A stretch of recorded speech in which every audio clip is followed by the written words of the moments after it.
पूनम माँ दुर्गा की परम भक्त थी। वो हमेशा माँ दुर्गा की पूजा अर्चना किया करती थी। शादी के बाद पूनम अभी तक माँ नहीं बनी थी, पर उसे विश्वास था कि एक न एक दिन माँ दुर्गा उसकी प्रार्थना जरूर सुनेगी।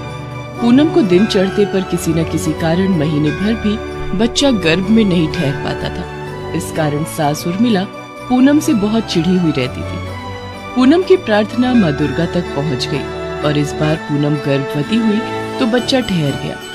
पूनम को तीसरा महीना चल रहा था। पूनम बहुत खुश थी। माँ दुर्गा, मैं जानती थी आप मेरी झोली में बच्चे का सुख जरूर दोगी। आप मेरी मनोकामना जरूर पूरी करोगी। मैं जानती थी मैया, अब आपकी कृपा से सकुशल बच्चे का जन्म हो जाए। बस यही प्रार्थना करती हूँ माँ, मेरे आने वाले बच्चे की रक्षा करना माँ। पूनम के पति अनिरुद्ध को फैक्ट्री के काम से कुछ दिनों के लिए बाहर जाना था। सुबह अनिरुद्ध के जाने के बाद उर्मिला की ननद उसे मिलने आ जाती है। अरे ननद जी आओ आओ, बड़े दिनों बाद आई हो। अब 2-4 दिन रुक कर ही जाना। हाँ हाँ भाभी, अभी कुछ दिन रुक कर ही जाऊंगी। और बताओ अनिरुद्ध कैसा है? फैक्ट्री गया होगा वो तो इस टाइम। अरे नहीं नहीं, वो तो अपनी फैक्ट्री के काम से कुछ दिनों के लिए बाहर गया हुआ है। बहू अंदर है, रुको मैं बुलाती हूँ। पूनम बहू, देखो बुआ जी आई हैं, चाय नाश्ता बना ला। तुम्हें खुशखबरी देनी थी ननद जी। पूनम बहू पेट से है और इस बार बच्चा भी ठहर गया है। 3 महीने ऊपर हो गए हैं। अब बहुत जल्द पोते का मुंह देखूंगी। पोता नहीं पोती, मैंने आजमाया हुआ है। अगर इसके बच्चा ठहर गया है तो पेट में लड़का नहीं लड़की है। ये क्या कह रही हो ननद जी? ऐसा कैसे हो सकता है? हमारे घरों में तो लड़के ही पैदा होते हैं। मेरे, तुम्हारे, हम सबके लड़के ही पैदा हुए हैं। हमारे घर में एक भी लड़की नहीं है। इतनी मुश्किल से तो बहू को दिन ठहरे थे। अब ये लड़की पैदा करेगी तो क्या फायदा? ऐसे डराओ नहीं ननद जी। अरे तो मैं क्या झूठ बोल रही हूँ, मुझे बहुत तजुर्बा है। मेरे पड़ोस में रहने वाली एक बहू के साथ भी ऐसा ही होता था। उसके दिन नहीं ठहरते थे। फिर जब बच्चे करने की बारी आई तो लगातार 3 बेटियां पैदा हुई। आज तक बेटी की आस में तरस रही है।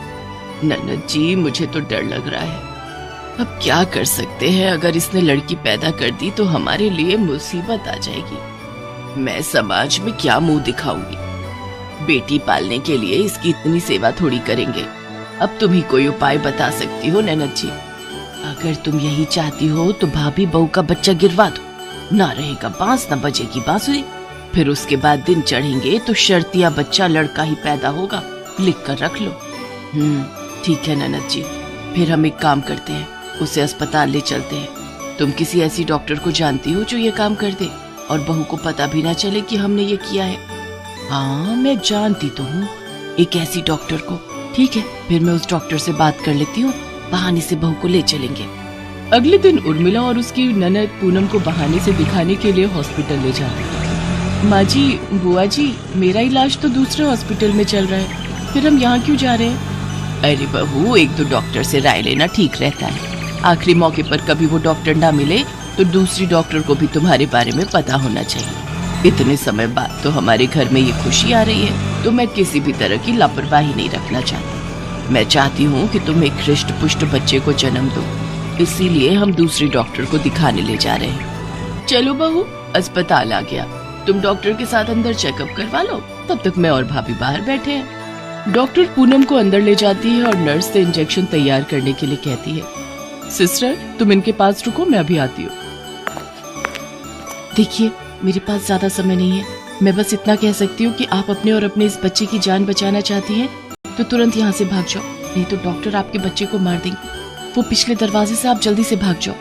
मैं कुछ समझी नहीं, आप ये सब क्या कह रही हैं? ज्यादा सवाल करने का समय नहीं है, आप प्लीज जाओ, नहीं तो डॉक्टर आ जाएंगे। ये मेरा फोन नंबर है, मैं आपको फोन पर सब कुछ बताऊंगी। पूनम पिछले दरवाजे से भाग जाती है और सिस्टर चिल्लाने लगती है, डॉक्टर डॉक्टर, वो भाग गई। मैं इंजेक्शन तैयार कर रही थी और मैंने देखा कि वो पिछले दरवाजे से भाग गई। ओह नो, तुम यहीं रुको, मैं उसकी सास को भी इन्फॉर्म करती हूँ। डॉक्टर उर्मिला और उसकी ननद को पूनम के भागने की बात बताती है, जिसे सुनकर उर्मिला घबरा जाती है। बहू भागकर कहाँ गई होगी ननद जी? हमें उसे ढूंढना होगा, नहीं तो अनिरुद्ध आकर हमसे 100 सवाल करेगा। पूनम का मोबाइल फोन उर्मिला ने बहाने से घर पर ही रखवा दिया था। पूनम के पास मोबाइल फोन नहीं था, वो एक औरत से उसका मोबाइल फोन मांगती है और सिस्टर को फोन करती है। सिस्टर से उसे पता चलता है कि ये सारा प्लान उसकी सास उर्मिला और ननद का बनाया हुआ था। सिस्टर की बातों को सुनकर पूनम दंग रह जाती है। वो बहुत डरी और सहमी हुई थी। वो घर नहीं जा सकती थी। पूनम अनिरुद्ध के मोबाइल पर फोन करती है, पर अनिरुद्ध का मोबाइल फोन स्विच ऑफ आ रहा था। अब क्या करूं? अनिरुद्ध का मोबाइल तो स्विच ऑफ आ रहा है। हे माता रानी, मेरी मदद करो। हे दुर्गा मैया, मैं कहाँ जाऊं? तभी पूनम को मंदिर की घंटियों की आवाज आती है।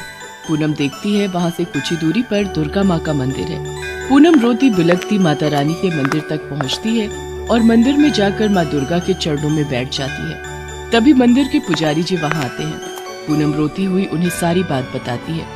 तुम चिंता मत करो बेटी, तुम माँ दुर्गा की शरण में आई हो, और जो कोई भी भक्त माँ दुर्गा की शरण में आता है, माँ दुर्गा उसकी रक्षा अवश्य करती है। तुम तो माँ दुर्गा की सच्ची भक्त हो, उनसे प्रार्थना करो, वो तुम्हारी रक्षा अवश्य करेंगी। और जब तक तुम्हारे पति वापस नहीं लौट आते, तुम इस मंदिर में ही रहो। यहाँ तुम्हें किसी से कोई डर नहीं। धन्यवाद पुजारी बाबा। जय माँ दुर्गा, आपकी सदा जय हो माता रानी। अगले दिन अनिरुद्ध का फोन लग जाता है और पूनम अनिरुद्ध को सारी बात बताती है। अनिरुद्ध वापस लौटकर सीधा मंदिर जाता है। पूनम अनिरुद्ध को देखकर रो पड़ती है। दोनों माँ दुर्गा को नमस्कार करते हैं। अनिरुद्ध पुजारी बाबा को भी धन्यवाद कहता है और पूनम को लेकर घर आता है। पूनम चलो जल्दी से अपना सामान पैक कर लो, अब हम यहाँ नहीं रहेंगे। मुझे माफ कर दो बेटा, मुझसे बहुत बड़ी गलती हुई है। मैं ननद जी के बहकावे में आ गई थी। ऐसे घर छोड़कर मत जाओ, मैं अकेली तुम दोनों के बिना नहीं रह सकती। नहीं माँ, जिस घर में मेरी पत्नी और मेरा आने वाला बच्चा सुरक्षित नहीं, उस घर में मैं नहीं रुक सकता। अनिरुद्ध पूनम को लेकर दूसरे घर में रहने के लिए चला जाता है।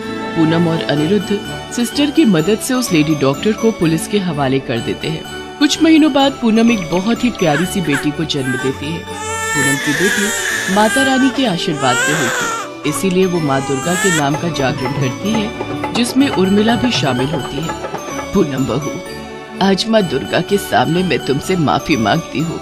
मुझे क्षमा कर दो बहू, मुझे और सजा मत दो। मैं पहले ही तुम दोनों से बिछड़कर बहुत सजा भुगत रही हूँ। उर्मिला पूनम के पैरों में गिरने लगती है। तभी पूनम उर्मिला को गले लगा लेती है।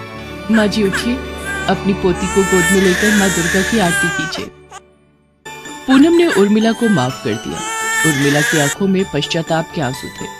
वो अपनी पोती को गोदी में लेकर खूब प्यार करती है और सब मिलकर माँ दुर्गा के नाम का जयकारा लगाते हैं।